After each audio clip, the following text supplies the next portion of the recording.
Esto es Opinión 21, el espacio de reflexión, análisis de Capital 21. Aquí se discuten y defienden los temas que ocupan y preocupan a la Ciudad de México. Bienvenidos.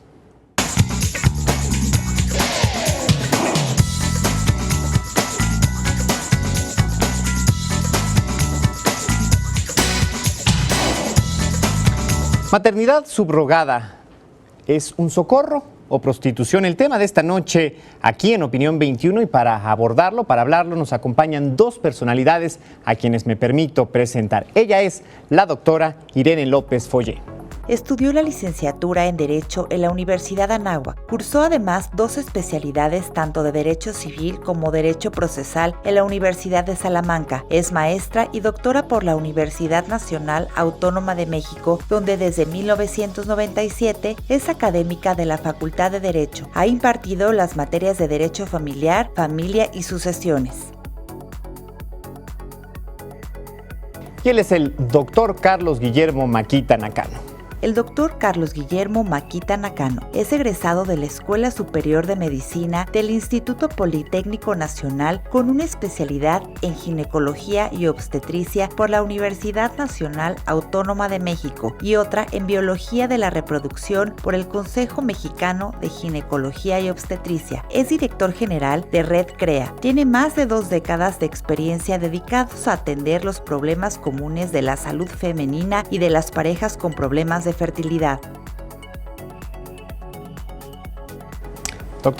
Doctor, bienvenidos, gracias por acompañarnos esta noche. Muchas gracias. ¿Y qué les parece si antes de abordar el tema, buenas noches doctor, vemos el siguiente material, por favor?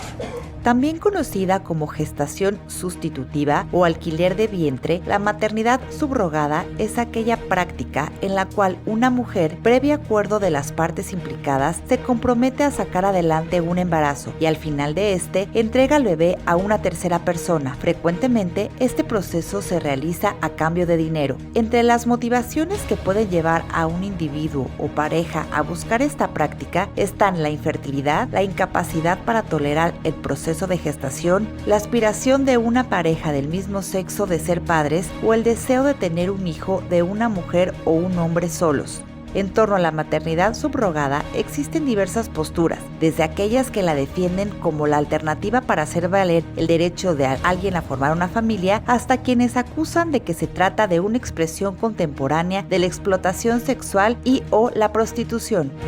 Pues ahí el tema sobre la mesa. Doctor, comienzo con usted haciéndole esta pregunta. Maternidad subrogada, socorro, prostitución. Bueno, es un tema que no nada más se debe abarcar médicamente, ¿no? Médicamente le podemos decir que sí hay una serie de indicaciones muy específicas que ayudan a muchas personas a poder tener un bebé cuando en condiciones normales no pueden. Voy a darle 3 o 4 ejemplos. Por favor. Puede haber una pareja en donde ella sí se embaraza, pero los aborta, los pierde. Eso se llama pérdida gestacional recurrente. Por muchas causas, pueden ser problemas infecciosos, inmunológicos, etcétera. Pero esta pareja no tiene muchas veces más que esta opción de poder utilizar a una tercera mujer para poder lograr tener un bebé. Esa es una indicación médica. Otro ejemplo, una chica que a lo mejor a los 25 años tuvo cáncer cervicouterino y pierde el útero, pero tiene sus ovarios conservados, se casa y quiere tener hijos. Otro ejemplo es una paciente que tenga una cardiopatía congénita. Hay algunas enfermedades del corazón que no permiten el embarazo porque ponen en riesgo su vida, y entonces, pero por lo demás es una paciente sana. Entonces, todas esas son indicaciones médicas. También hay indicaciones sociales, bien lo dijeron en la presentación, ¿no? Las parejas homoparentales, entre otras, o las personas solteras que también quieren tener hijos. Entonces, la verdad es que no me gusta cómo lo manejan de socorro y prostitución. Suena como muchos matices, ¿no? Y yo creo que en medio hay muchos tonos de gris que debemos tocar como tema importante. No creo que sean nada más los 2 puntos de vista. Y antes de tocar estos matices, antes de tocar estas posibilidades, doctora, la misma pregunta, como una expresión de esta, pues cabalidad quizás, o bilateralidad, ¿la maternidad subrogada es un socorro o una prostitución, una forma de...? Bueno, yo creo que no es ninguna de las dos cosas. Bueno, un método de reproducción asistida, sin duda alguna, pero desde la perspectiva del derecho, las implicaciones que tiene, se trata de un delito los convenios, contratos que pudieran signarse en el contexto de este método de reproducción asistida jamás podrían ser válidos, serían nulos, una nulidad plena. Y además, me parece que constituye el delito de trata de personas. Y es muy grave porque nuestro país está dentro de los primeros que se encuentran en el comercio de personas en cualquiera de sus formas, y esta sería una forma de trata de personas. Delito, un delito, doctor. Bueno, ahorita ya la subrogación materna salió la nueva ley que aprobó apenas el Senado. En abril, este mes de este año. Ajá. En donde bajo ciertas reglas la permiten. La doctora tiene razón, hasta ese tiempo estaba prohibido cualquier contrato de este tipo. Y aquí hay que hacer dos consideraciones.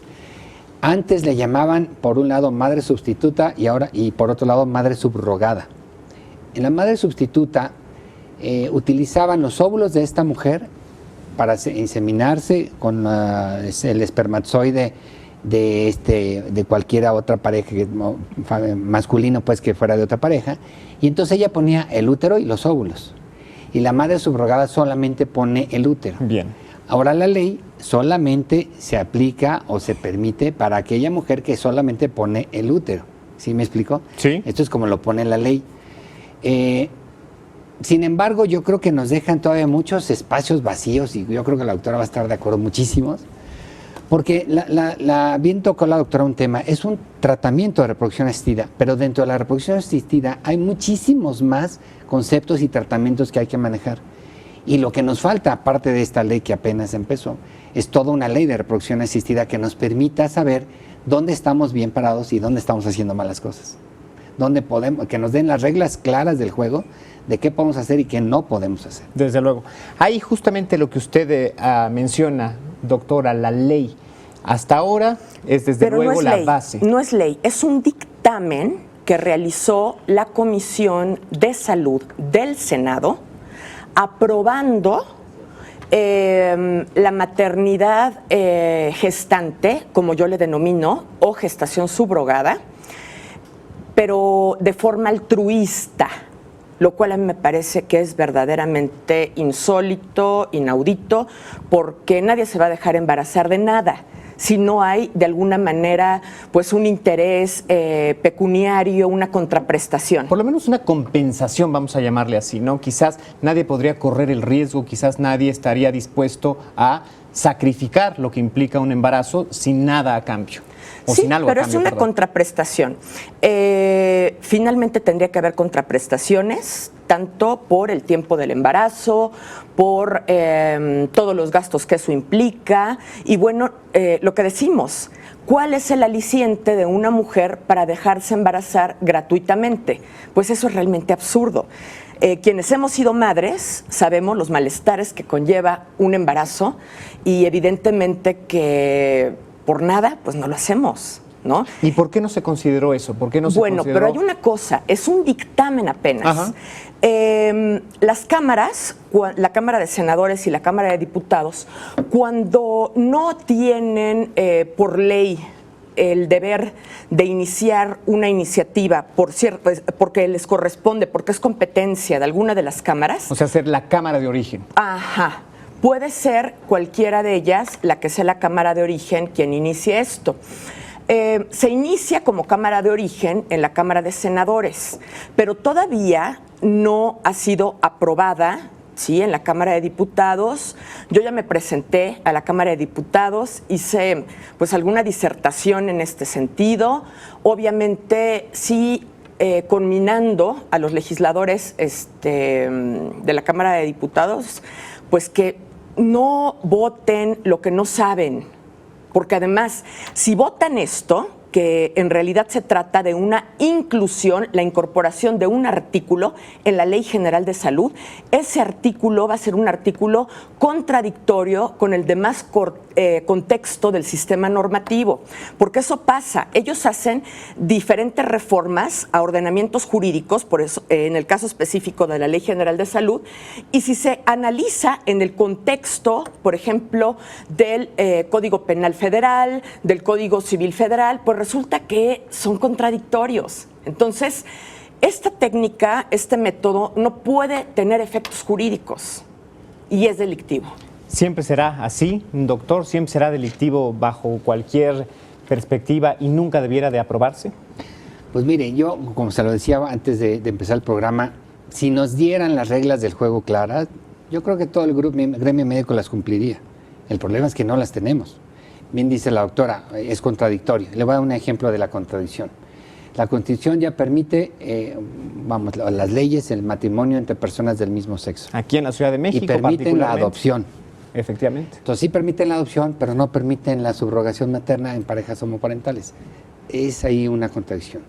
Ahora, hay una ley que se aprobó en la Asamblea Legislativa del Distrito en la época de Marcelo Ebrard, que nunca se promulgó, entonces se quedó en la congeladora también de subrogación materna. La donación justamente entre personas vivas, ¿no se podrían contemplar escenarios como este?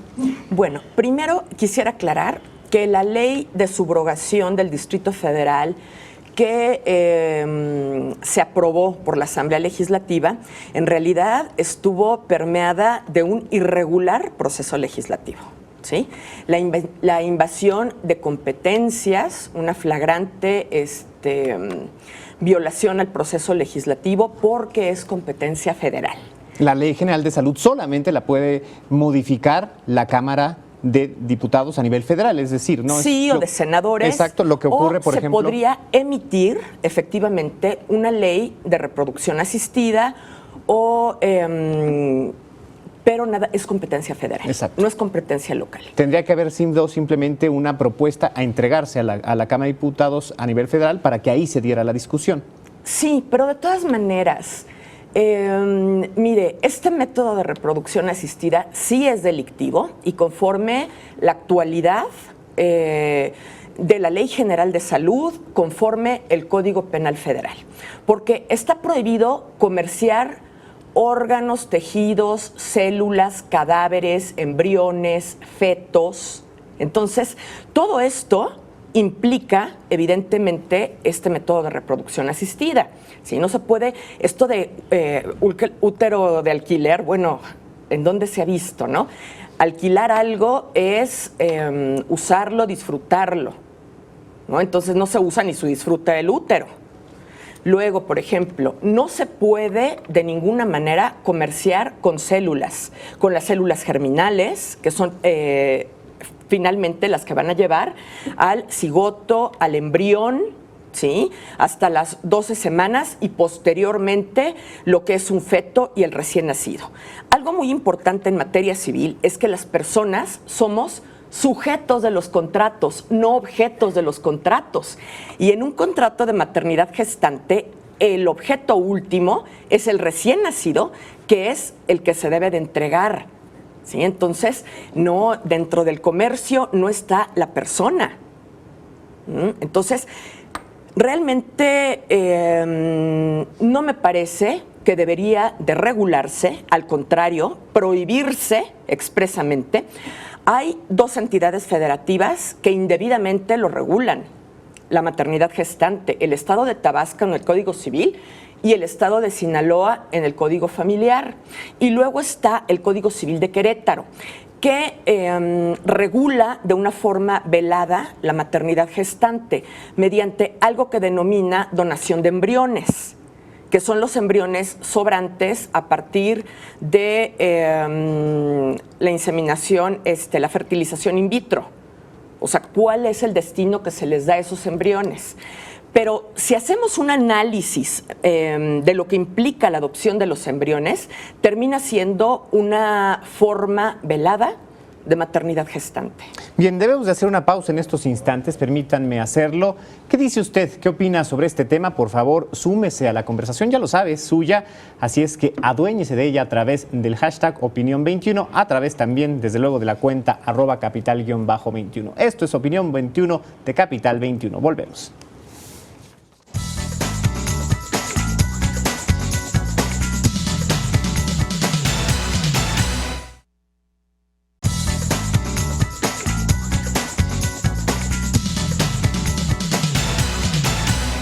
Estamos hablando de maternidad subrogada aquí en Opinión 21. Nos acompañan el doctor Carlos Maquita Nakano, además de la doctora Irene López Follé. Y pues, doctor, le pregunto, ¿las leyes se quedan cortas? ¿Las leyes no han avanzado, no han alcanzado la realidad que vivimos? Sí, en realidad nuestra evolución sociológica ha sido muy diferente de la biológica y de la legal, ¿no? Yo creo que no nada más en México, creo que ha sido en todo el mundo. Y hay una serie de situaciones que son paradójicas o contrarias unas con otras, ¿no? Platicaba la doctora de las implicaciones que puede tener la subrogación materna, a lo mejor entre familiares, las entiendo y las entendemos, creo que en el contexto ético y médico. Pero, por ejemplo, en la República Mexicana, en nuestro país, en la Constitución dice que uno tiene derecho a la salud, ¿de acuerdo? Y que tiene uno derecho a tener el número de hijos y espaciados como uno quiera. Así dice la ley, o así dice la Constitución. Pero si una persona está impedida porque nació sin útero, ¿qué le decimos a esa persona? ¿Está fuera de la Constitución? Es pregunta. Yo no soy más que médico, ¿no? Y soy especialista en reproducción, pues le comento esta pregunta. Entonces, si esto está un poco, están descobijando unas áreas y otras sobreprotegiéndolas quizá de más. Si la ley, yo estoy de acuerdo, perdón lo que le decía, yo estoy de acuerdo con la doctora en algo. Yo no estoy de acuerdo que haya explotación de mujeres para que haya subrogación materna. Pero hay indicaciones específicas que sí pudieran utilizarse. Sin embargo, vuelvo a lo mismo, no nos han dado las reglas del juego, las leyes para poder hacer las cosas como se debe. Si la ley superior garantiza el tener hijos, tener cuantos uno quiera y tenerlos tan espaciados, ¿por qué pues una ley inferior, que podría considerarse la Ley General de Salud, no pues respeta esta condición? Bueno, es que en realidad no lo impide, ¿sí? Pero debemos de entender en el artículo 462, a partir de que no se permite el comercio de órganos, tejidos, células, el embrión, el feto, ¿sí? Entonces son las implicaciones indirectas que no se permiten. Lo mismo en el Código Penal. ¿Sí? Entonces, bueno, estoy de acuerdo, la Constitución en el artículo 4 establece que toda persona tiene derecho a tener descendientes de manera libre y responsable. Yo quiero ver cuántas personas en este país realmente cumplen con ese precepto normativo, de manera libre, responsable e informada, y además decidir cuánto tiempo se va a esperar entre tener un hijo y otro. Una ley que pudiese considerarse también ley secundaria, pues es el Código Civil. Y el Código Civil, obviamente las adopciones siempre son en beneficio del adoptado, en beneficio del menor, se le da una prioridad, ¿sí? Entonces, aquí tiene que ver con la aplicación sistemática del derecho. A ver, ¿cuál es el derecho que más valía puede tener? Si el derecho de los presuntos progenitores o quienes pretenden tener un descendiente por medio de los métodos de reproducción asistida, o los menores que van a ser producto de esos métodos. Pero ¿cuál podría ser el riesgo en cuestión de derechos para un menor si nace en una familia que no puede por condiciones biológicas tenerlas, por condiciones médicas tenerlo, pero que sí desea tenerlo? Es decir, pienso en algunos escenarios, como el doctor ha dicho, madres que están imposibilitadas a tener un hijo, familias homoparentales, o quizás también simplemente una mujer que padece un temor profundo por padecer o por atravesar el embarazo, pero que sí quiere y desea tener el hijo y lo va a recibir en una familia con todo el cariño, tanto más como en cualquier otra. Lo puedo entender, pero por eso existen otras instituciones jurídicas, como es la adopción. ¿Sí? La adopción no está limitada por razón de sexo, por razón de orientación sexual, por razón de estado civil. Entonces pueden adoptar.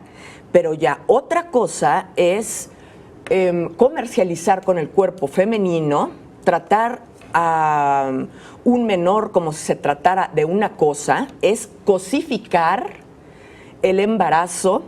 En los estados, en las entidades federativas en las que se regula la maternidad gestante, como es en Sinaloa y en Tabasco, lo formalizan mediante un contrato de prestación de servicios. Bueno, pues es algo inaudito. Las mujeres no somos expertas en la función reproductiva. Esto tendría que ver con los roles de género cultural, histórica y socialmente admitidos, ¿no? Una prestación de un servicio es un concepto pues, que esté en el ámbito de la economía, de las personas que ofrecemos un servicio porque conocemos de ello, porque somos especialistas. Entonces, yo no conozco ninguna mujer que sea especialista en dar a luz. Doctor, las mujeres que prestan su vientre para tener un hijo se convierten en una especie de máquina, en un objeto, y el bebé que se gesta dentro de ellas en un producto comercial. Bueno, no debiera ser así. En eso vuelvo a estar de acuerdo con la doctora en lo que dice. En realidad, no debe haber un comercio de esto. El punto aquí es, como bien lo dijo, hasta dónde están los derechos del niño y hasta dónde están los derechos de los demás, de los padres, o etcétera, ¿no? Usted habla de los roles de género. Esos roles han ido cambiando con nuestra sociedad, con nuestra evolución. ¿Quién pensaba hace 30 años que se aceptaran las parejas del mismo sexo, no? Sin embargo, si se casan dos hombres y quieren tener un hijo, no pueden, ni adoptando. Porque a pesar, y bien usted lo dice, a pesar de que hay la ley y les acepta, tratar de hacer el trámite, olvídense como pareja o parental, pareja heterosexual, es un suplicio hacer un proceso de adopción. Se lo digo porque nosotros como médicos, después de que sometimos a muchos tratamientos a una pareja, luego nos piden constancias para que en las instituciones acepten que pueden adoptar esta pareja, ¿no?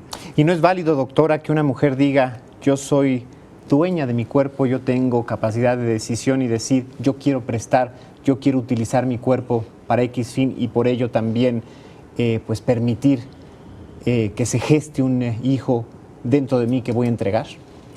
Me parece que no. El ejercicio de los derechos reproductivos tiene un límite. Y tiene un límite en tanto tú no te comercialices. Entonces, la maternidad gestante, sobre todo aquí lo condenable es, las mujeres que van a participar en este método en particular, no van a ser las mujeres que no tienen necesidades económicas, no van a ser las que tienen todo resuelto, evidentemente que no, van a ser mujeres que necesiten el dinero y se va a convertir esto en un modus vivendi y finalmente en una trata de personas, en una modalidad de trata de personas. Eso es lo destacable. Sobre todo, hay muchas formas de trata de personas y esta es una. ¿Es un conflicto que va más allá de lo legal? ¿Es un conflicto ético? Y social. Sí, terrible. O sea, dentro de lo legal está filosofía del derecho, el derecho civil, el derecho penal, ¿sí? O sea, todo concatenado. Es un tema interdisciplinario, pero es algo muy delicado. A mí me parece que otras técnicas de reproducción asistida sí deberían, evidentemente, regularse, porque además la competencia es federal. Y lo que se ha hecho en entidades como Sinaloa o como Tabasco es incorporarlo en los códigos civil o familiar, ajá. Y lo cual no es legal, ¿no? Y ahí incluso se permite la maternidad gestante en varias modalidades y además de forma onerosa y de forma gratuita. Y no solamente porque una característica especial de la maternidad gestante es la disociación entre la madre gestante y la madre genética. Pero otra forma es cuando a la madre gestante también se le insemina o se le fecunda con el semen del varón de la pareja. Entonces ahí ella no solamente es la madre gestante, sino también la madre genética. Y eso es todavía muchísimo más grave. Más complejo. Pues bueno, desafortunadamente se nos agota el tiempo. Quisiéramos hacer una última reflexión. Y como última, doctor, le pido, en este diálogo interdisciplinario que hemos sugerido a través de esta conversación, ¿qué le diría la medicina, qué le diría la bioética a el derecho frente a este tema? Bueno, yo aportaría 3 o 4 puntos. El primero sería que pedir que nos den las reglas claras del juego, que nos den las leyes específicas para ejercer esta área. Segundo, que hay casos específicos que debemos entender y escuchar para poder plasmarlos en la ley, como los que ya planteé aquí. Tercero, que efectivamente nuestra sociedad está avanzando tan rápido que vamos muy lentos y que necesitamos herramientas para el siglo XXI, hablando de estas cosas. Y que cuarto, que afortunadamente a falta de estas leyes, nosotros como médicos en general y la gran mayoría nos autorregulamos, nos autoimponemos ciertas acciones éticas a través de asociaciones, corporaciones, etcétera, pero que sí nos hemos ido autorregulando. Entonces, en la mayoría de las ocasiones podemos hablar de que las cosas se están haciendo bien en la medida en lo que podemos, en base a lo que tenemos. Y como una conclusión final, doctora, ¿cuál sería la respuesta del derecho a ello? Bueno, prohibir en definitiva la implementación de la maternidad gestante por ser un método de reproducción asistida que es contrario a los derechos humanos, a los derechos fundamentales de la madre y del producto, ¿sí? Las graves implicaciones que tiene desde el punto de vista del derecho civil, del derecho penal, porque se está comercializando primero con células, con el útero, que además no es solo, el útero forma parte de la persona, que es la mujer. Finalmente, las personas somos sujetos, nunca objetos de los contratos. En dado caso, sí hay el derecho de tener descendientes, pero se tiene que privilegiar el derecho de los descendientes siempre, ¿sí?